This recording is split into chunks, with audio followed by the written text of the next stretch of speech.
Assalamualaikum warahmatullahi wabarakatuh. Om Swastiastu, Namo Buddhaya, salam kebajikan. Mohon izin kepada Ibu Nani Pangestuti selaku dosen pengampu mata kuliah perlindungan anak. Izin memperkenalkan diri.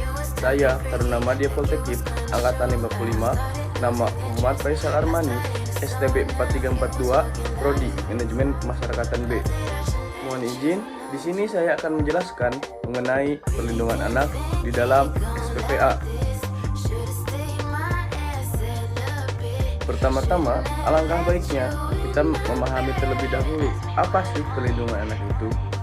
Perlindungan secara umum berarti mengayomi sesuatu dari hal-hal yang membahayakan atau hal-hal yang negatif. Nah, adapun anak, di dalam Undang-Undang Nomor 23 Tahun 2002, Junto Undang-Undang Nomor 35 Tahun 2014, anak adalah seseorang yang belum berusia 18 tahun, termasuk anak yang masih di dalam kandungan. Nah, di dalam pasal tersebut pun dijelaskan perlindungan anak adalah segala sesuatu. Di dalam undang-undang ini pun dijelaskan mengenai perlindungan anak. Perlindungan anak adalah segala sesuatu atau segala kegiatan untuk menjamin dan melindungi anak dan hak-haknya agar dapat hidup, tumbuh, berkembang, dan berpartisipasi secara optimal sesuai dengan harkat dan martabatnya kemanusiaan, serta mendapat perlindungan dari kekerasan dan juga diskriminasi. Selain itu, dijelaskan juga mengenai keluarga. Keluarga adalah unit terkecil dalam masyarakat yang terdiri dari suami istri atau suami istri dan anaknya, atau ayah dan anaknya, atau ibu dan anaknya, atau keluarga sedarah dalam garis lurus ke atas atau ke bawah sampai dengan derajat ketiga. Nah, orang tua adalah ayah dan atau ibu kandung, atau ayah dan ibu tiri, atau ayah dan ibu angkat. Wali adalah orang atau badan dalam kenyataannya menjalankan kekuasaan asuh sebagai orang tua terhadap anak. Anak terlantar adalah anak yang tidak terpenuhi kebutuhannya secara wajar, baik fisik, mental, spiritual, maupun sosial. Anak asuh adalah anak yang diasuh oleh seseorang atau lembaga untuk diberikan bimbingan, pemeliharaan, perawatan, pendidikan, dan kesehatan karena orang tuanya atau salah satu orang tuanya tidak mampu menjamin tumbuh kembang anak secara wajar. Nah, hak anak adalah bagian dari hak asasi manusia yang wajib dijamin, dilindungi, dan dipenuhi oleh orang tua, keluarga, masyarakat, pemerintah, dan juga negara.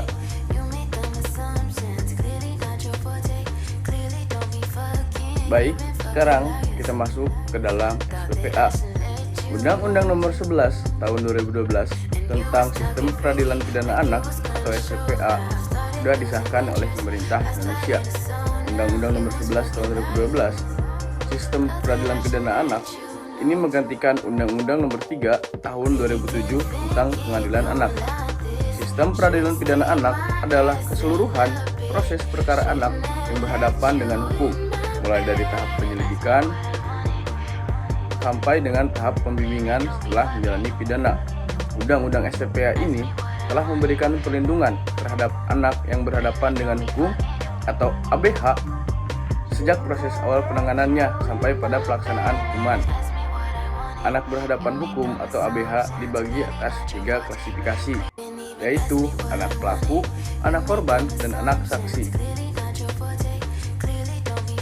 Undang-Undang SPPA ini menekankan kepada proses diversi, di mana dalam proses peradilan ini sangat memperhatikan kepentingan anak dan kesejahteraan anak.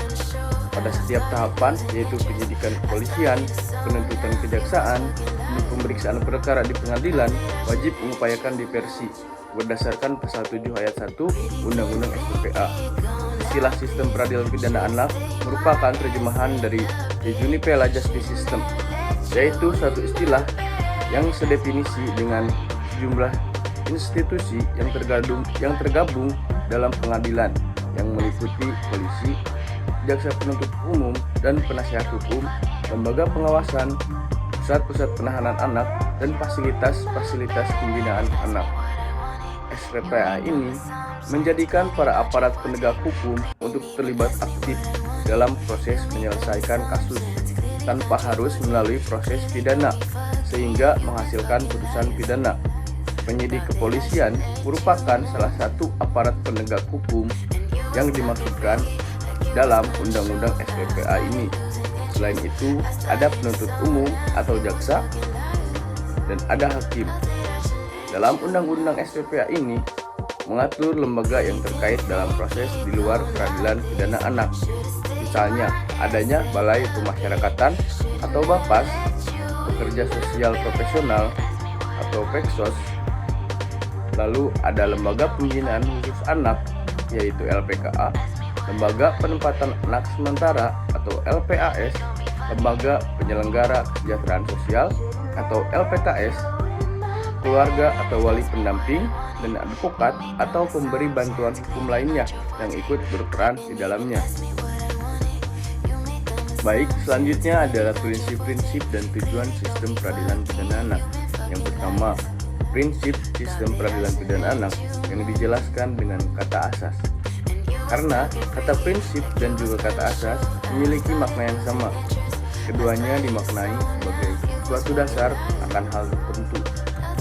Nah, berdasarkan Undang-Undang Sistem Peradilan Pidana Anak atau SPPA dilaksanakan berdasarkan asas yang pertama, asas perlindungan, asas keadilan, asas non-diskriminasi, asas kepentingan terbaik bagi anak, lalu asas penghargaan terhadap pendapat anak, asas kelangsungan hidup dan tumbuh kembang anak, asas pembinaan dan pembimbingan anak, asas proporsional, asas perampasan kemerdekaan dan pemidanaan sebagai upaya terakhir, dan asas penghindaran pembalasan. Nah, adapun keadilan restoratif dan diversi diterapkan di dalam SPPA atau Sistem Peradilan Pidana Anak untuk menjaga agar prinsip-prinsip dari sistem peradilan pidana anak dapat berjalan dan terjaga. Keadilan restoratif dan diversi pun diterapkan di dalam sistem peradilan pidana anak untuk menjaga agar prinsip-prinsip sistem peradilan pidana anak dapat berjalan dan juga terjaga dengan baik.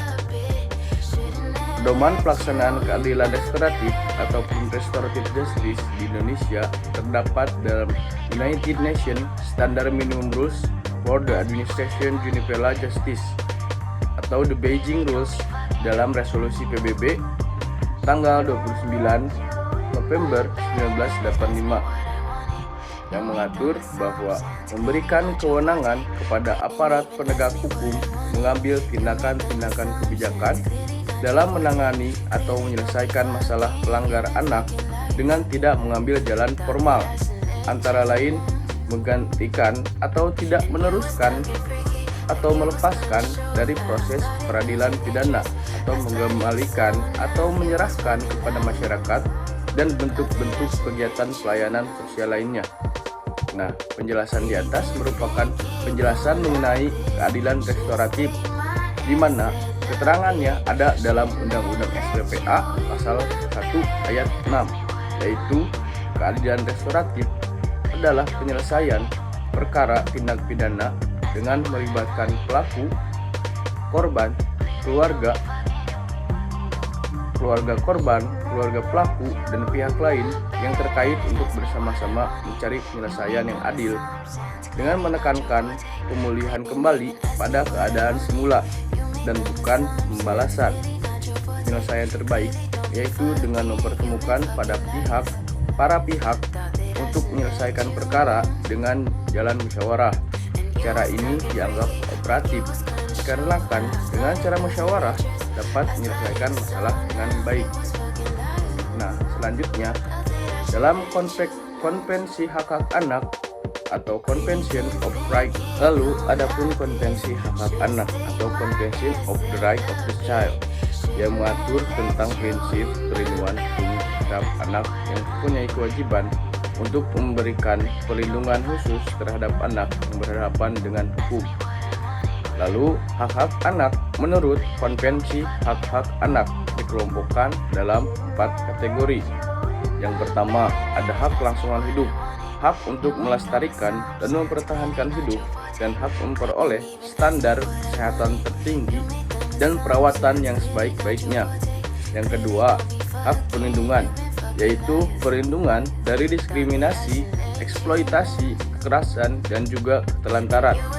Yang ketiga, hak tumbuh dan berkembang, hak memperoleh pendidikan dan hak mencapai standar hidup yang layak bagi perkembangan fisik, mental, spiritual, moral, dan juga sosial. Dan yang terakhir, hak berpartisipasi, hak untuk menyatakan pendapat dalam segala hal yang mempengaruhi anak. Lalu selanjutnya ada diversi dalam sistem peradilan pidana anak.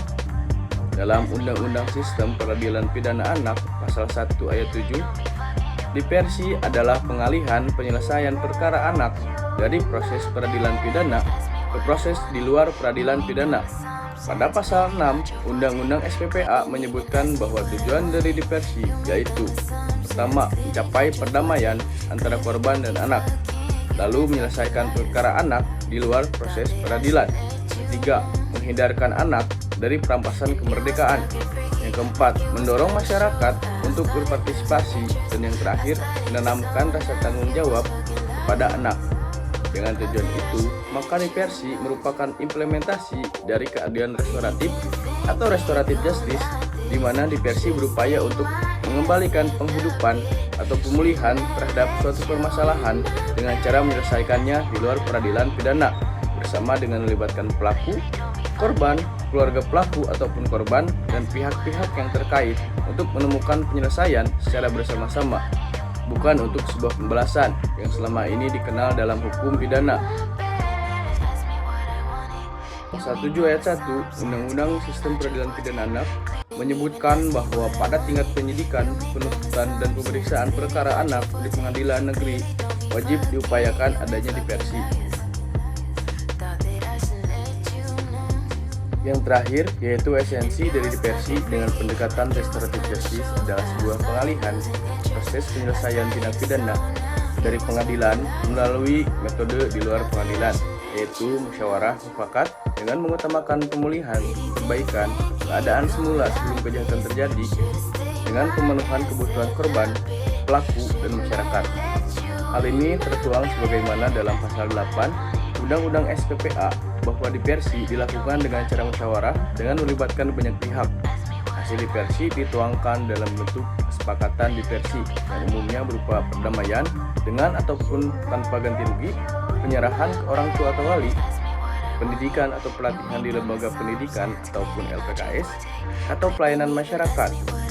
Namun, apabila tindak pidana yang dilakukan termasuk dalam pelanggaran, tindak pidana ringan, tindak pidana tanpa korban, atau nilai kerugian korban tidak lebih dari nilai upah minimum provinsi setempat, maka penyidik dapat melakukan diversi atas rekomendasi pembimbing kemasyarakatan, dan bentuk hasil diversi dapat berupa ganti rugi, rehabilitas, medis, dan psikososial, dikembalikannya ke orang tua atau wali, pendidikan atau pelatihan di lembaga pendidikan, atau pelayanan masyarakat. Kesepakatan diversi selanjutnya didaftarkan ke pengadilan untuk dijadikan sebuah penetapan. Baik, mungkin hanya sekian yang dapat saya sampaikan. Mohon maaf bila ada kesalahan. Wassalamualaikum warahmatullahi wabarakatuh.